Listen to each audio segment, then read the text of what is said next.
this year, we've seen large groups in the US like Ford and GM have announced breakthroughs in high manganese content battery chemistry, and other groups are developing them as well. So there is a big shift in the US towards higher manganese content. So it is a market we see as hugely strategic and interesting for Guyani. Hello, you're watching Proactive. Joining me is Guyani Metals CEO Charles Fitzroy. Charlie, very good to speak with you. And let's start with today's big news. What does receiving this letter of interest from Exim mean for Guyani at this stage? Well, Stephen, yeah, it's good to talk as always. So this is it's a very positive step forward for Guyani. So the Exim you refer to is the Export-Import Bank of the United States government, and the United States Exim launched a program earlier this year to help secure supply of critical minerals for US supply chains. And they've given us a potential loan of up to $225 million over a 15-year period, which is fantastic for us. Obviously, this is a letter of interest now, and there's still due diligence, and this is subject to our definitive feasibility study, which is ongoing now. But this is very positive. 15 years is a long time for a loan, especially a loan of this size. So that means we can reduce our annual payments. And it's also a very positive thing that the US government has done some due diligence on our project and is interested. So it's fantastic news, and it really is a step getting us closer to getting this project funded.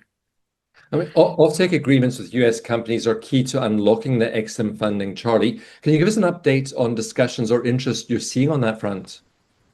Yes, so that's obviously a key thing. And we have made some oxide product, which we've shipped off to off-takers.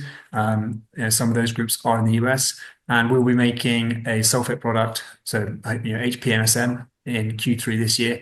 And again, that'll be going off to US groups. And US groups are very much part of the key strategy of Guyani. And it is somewhere where we're seeing a big growth in the market. For example, recently this year, we've seen large groups in the US like Ford and GM have announced breakthroughs in high manganese content battery chemistry, and other groups are developing them as well. So there is a big shift in the US towards higher manganese content. So it is a market we see as hugely strategic and interesting for Guyani. You mentioned the definitive feasibility study, which is underway. How's that progressing? And are you still on track to complete it in the first quarter of next year?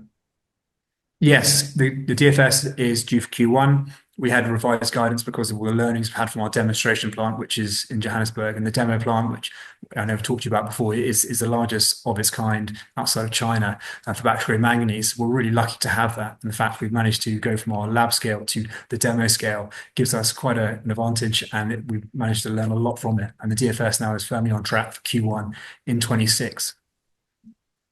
You're currently in Botswana, Charlie, so you're there for the Future Minerals Summit. Tell us a bit about that and what you'll be presenting. Yes, so it's very exciting. This is the Future Minerals Summit in Gaborone, and this is the biggest conference of the year in Botswana. And we'll be presenting Guyani. Guyani is a very, very, very well supported group within Botswana, both at government level and local level, because we will be fully beneficiating products. We're going from mine to market in country. So we have just under 1,900 square kilometers of licenses in Botswana, and our process will be in Botswana, adjacent to our assets, and we'll make an end product there. So that is the idea of Botswana government. They're very keen to support that and encourage groups to do things like that and fully beneficiate in country. Charlie, I hope you'll continue to keep us updated on your progress. Enjoy the summit.